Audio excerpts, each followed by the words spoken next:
Broken pot यानी कि फूटा घड़ा।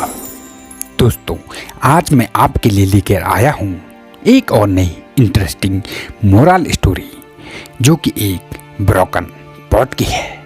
दोस्तों, हमारी आपसे गुजारिश है कि यदि आपको कहानी अच्छी लगे तो कमेंट्स बॉक्स में यस, और यदि खराब लगे तो कमेंट्स बॉक्स में नो अवश्य लिखें।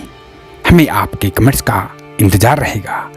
तो चलिए बिना किसी देरी के बढ़ते हैं कहानी की ओर। बहुत समय पहले की बात है। किसी गांव में एक किसान रहता था। वह रोज सुबह उठकर दूर झरने से स्वच्छ पानी लेने जाता था। इस काम के लिए वह अपने साथ दो बड़े बड़े घड़े लेकर जाता था, जिन्हें वो डंडे में बांधकर अपने कंधे पर दोनों ओर लटका देता था। उनमें से एक घड़ा कहीं से फूटा हुआ था और दूसरा एकदम सही था। इस वजह से रोज घर पहुंचते पहुंचते किसान के पास डेढ़ घड़ा पानी ही बच पाता था। ऐसा 2 सालों से चल रहा था। सही घड़े को इस बात का घमंड था कि वो पूरा का पूरा पानी घर पहुंचाता है और उसके अंदर कोई कमी नहीं है। वहीं दूसरी तरफ फूटा घड़ा इस बात से शर्मिंदा रहता था कि वो आधा पानी ही घर पहुंचा पाता है और किसान की मेहनत बेकार चली जाती है। फूटा घड़ा ये सब सोचकर बहुत परेशान रहने लगा और एक दिन उससे रहा नहीं गया। उसने किसान से कहा, मैं खुद पर शर्मिंदा हूं और आपसे क्षमा मांगना चाहता हूं। किसान ने पूछा, तुम किस बात से शर्मिंदा हो?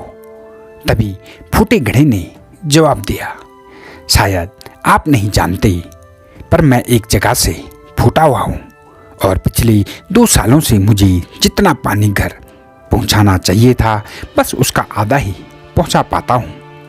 मेरे अंदर इस बहुत बड़ी कमी है और इस वजह से आपकी मेहनत बर्बाद होती रहती है।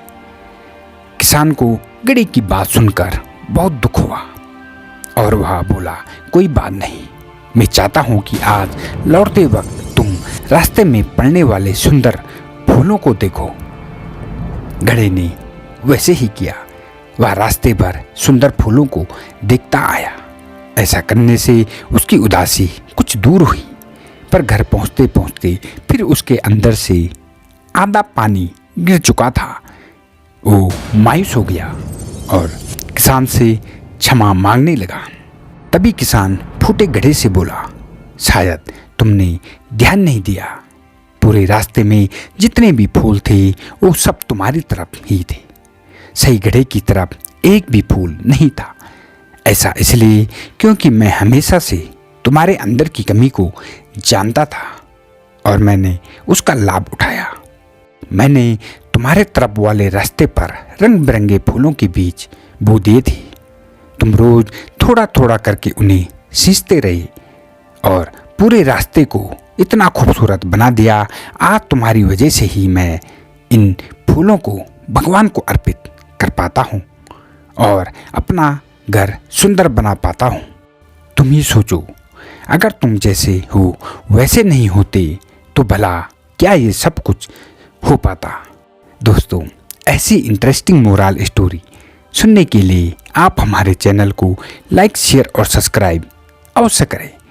तो मिलते हैं एक और नई इंटरेस्टिंग मोरल स्टोरी के साथ। तब तक के लिए धन्यवाद।